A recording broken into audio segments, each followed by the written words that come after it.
欢迎收听杨老师的名著朗读。George Orwell, Why I Write.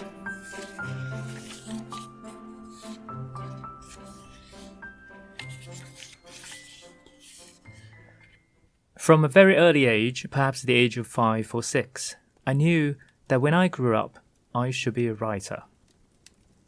Between the ages about 17 and 24, I tried to abandon this idea, but I did so with the consciousness that I was outraging my true nature and that sooner or later I should have to settle down and write books. I was the middle child of 3, but there was a gap of 5 years on either side, and I barely saw my father before I was 8.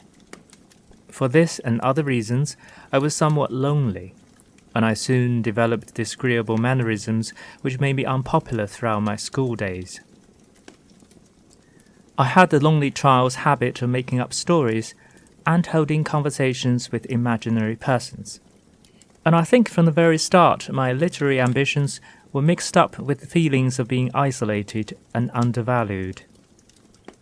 I knew that I have a facility with words and a power of facing unpleasant facts, and I felt that this created a sort of private world in which I could get my own back for my failure in everyday life. Nevertheless, the volume of seriously intended writing, which I produced all through my childhood and boyhood, would not amount to half a dozen pages. I wrote my first poem at the age of 4 or 5, my mother taking it down to dictation. I cannot remember anything about it, except that it was about a tiger, and the tiger had chair-like teeth, a good enough phrase, but I fancy the poem was a plagiarism of Blake's Tiger. At 11, when the War of 1914-18 broke out, I wrote a patriotic poem which was printed in the local newspaper, as was another 2 years later on the death of Kitchener. From time to time, when I was a little bit older, I wrote bad and unusually unfinished nature poems in a Georgian style. I also, about twice, attempted a short story which was a ghastly failure. That was the total of the would-be serious work that I actually set down on paper during all those years. However, throughout this time I did, in a sense, engage in literary activities. To begin with, there was the made-to-order stuff which I produced quickly, easily, and without much pleasure to myself. Apart from schoolwork, I wrote vers de question, semi-comic poems which I could turn out at what now seems to me astonishing speed.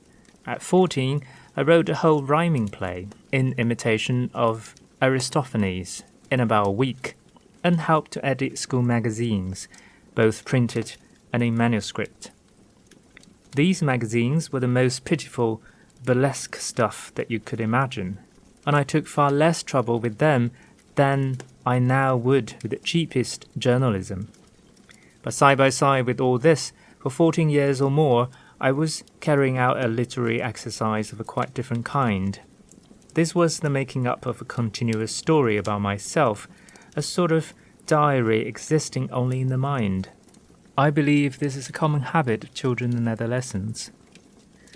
As a very small child, I used to imagine that I was, say, Robin Hood, and picture myself as the hero of thrilling adventures. But quite soon, my story ceased to be narcissistic in a crude way and became more and more a mere description of what I was doing and the things I saw. For minutes at a time, this kind of thing will be running through my head. He pushed the door open and entered the room. A yellow beam of sunlight, filtering through the muslin curtains, slanted onto the table, where a matchbox, half open, lay beside the inkpot. With his right hand in his pocket, he moved across to the window. Down in a street, a tortoiseshell cat was chasing a dead leaf, etc., etc. This habit continued till I was about 25, right through my non-literary years. Although I had to search, and did search, for for the right words, I seem to be making this descriptive effort almost against my will, under a kind of compulsion from outside. The story must, I suppose, have reflected the styles of the various writers I admired at different ages, but so far as I remember, it always had the same meticulous descriptive quality. When I was about 16, I suddenly discovered the joy of mere words, i.e. the sounds and associations of words. The lines from Paradise Lost, "So he with difficulty and labour hard, moved on with difficulty and labour he," which do not now seem to me so very wonderful, sent shivers down my backbone, and the spelling he with 2 e's for he with 1 e was an added pleasure. As for the need to describe things, I knew all about it already. So it is clear what kind of books I wanted to write, insofar as could be said to want to write books at a time. I wanted to write enormous naturalistic novels with unhappy endings, full of detailed descriptions and arresting similes, and also full of purple passages in which words were used partly for the sake of their sound. And in fact, my first complete novel, Burmese Days, which I wrote when I was 30, but projected much earlier, is rather that kind of book. I give all this background information because I do not think one can assess a writer's motives without knowing something of his early development. His subject matter will be determined by the age he lives in. At least this is true in tumultuous revolutionary ages like our own.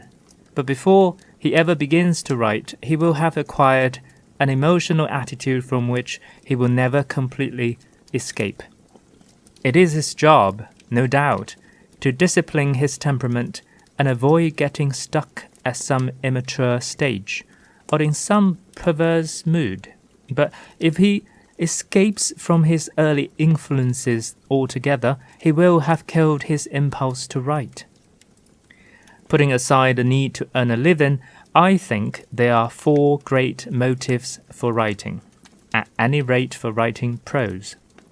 They exist in different degrees in every writer, and in any one writer the proportions will vary from time to time, according to the atmosphere in which he is living.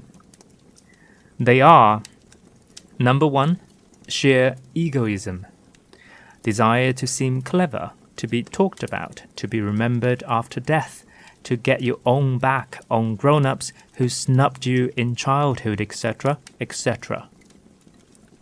It is humbug to pretend that this is not a motive, and a strong one.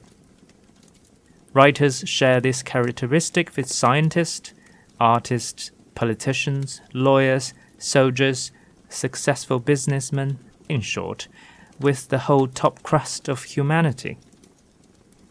The great mass of human beings are not acutely selfish. After the age of about 30, they abandon individual ambition. In many cases, indeed, they almost abandon the sense of being individuals at all, and live chiefly for others, or are simply smothered under drudgery.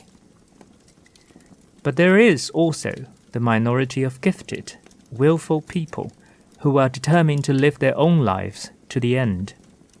And writers belong in this class. Serious writers, I should say, are on the whole more vain and self-centered than journalists, although less interested in money. Number 2, aesthetic enthusiasm. Perception of beauty in the external world, or on the other hand, in words and their right arrangement. Pleasure in the impact of one sound on another, in the firmness of good prose or the rhythm of a good story. Desire to share an experience which one feels is valuable and ought not to be missed. The aesthetic motive is very feeble in a lot of writers, but even a pamphleteer or writer of textbooks will have pet words and phrases which appeal to him for non-utilitarian reasons. Or he may feel strongly about typography, width of margins, etc. Above the level of railway guide, no book is quite free from aesthetic considerations. Number 3, historical impulse. A desire to see things as they are, to find out true facts and store them up for the use of posterity. Number 4, political purpose. Using the word political in the widest possible sense. Desire to push the world in a certain direction, to alter other people's idea of the kind of society that they should strive after. Once again, no book is genuinely free from political bias. The opinion that art should have nothing to do with politics is itself a political attitude.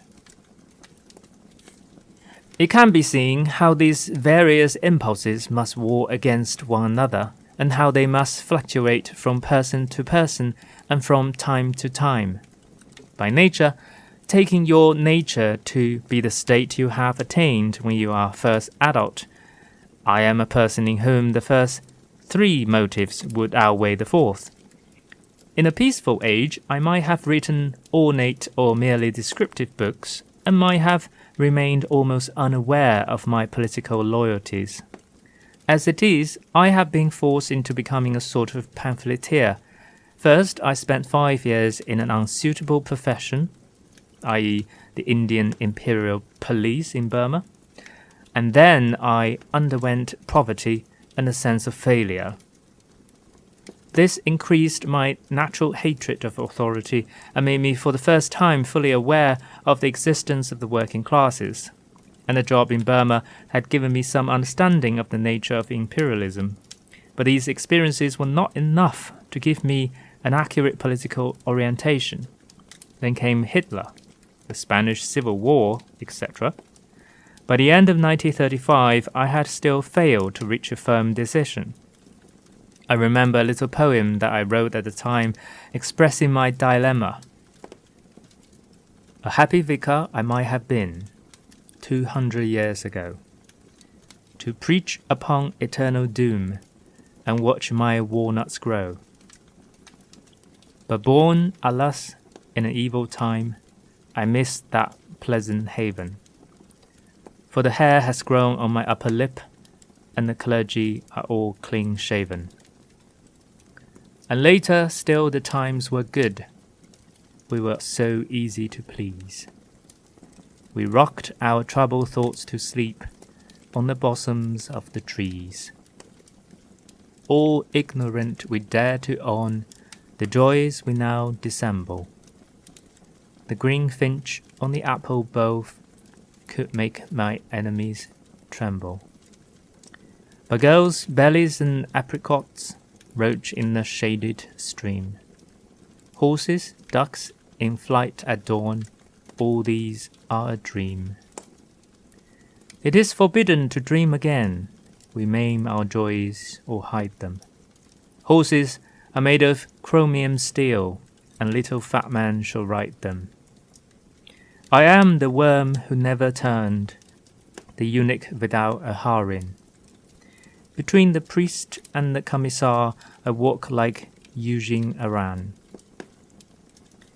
And the commissar is telling my fortune while the radio plays. But the priest has promised an Austin 7, for doggy always pays. I dreamed I dwelt in marble halls, and woke to find it true. I wasn't born for an age like this. Was Smith? Was Jones? Were you? The Spanish War and other events in 1936-7 turned the scale, and thereafter I knew where I stood.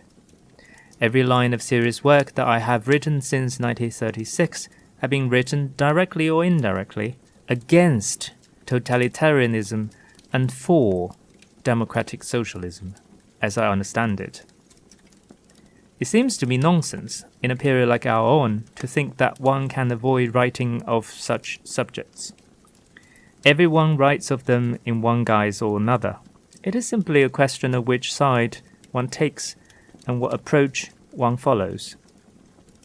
And the more one is conscious of one's political bias, the more chance one has of acting politically without sacrificing one's aesthetic and intellectual integrity. What I have most wanted to do throughout the past 10 years is to make political writing into an art. My starting point is always a feeling of partisanship, a sense of injustice. When I sit down to write a book, I do not say to myself, I am going to produce a work of art. I write it because there is some lie I wanted to expose, some fact to which I want to draw attention, and my initial concern is to get a hearing. But I could not do the work of writing a book or even a long magazine article if it were not also an aesthetic experience. Anyone who cares to examine my work will see that even when it is downright propaganda, it contains much that a full-time politician would consider irrelevant.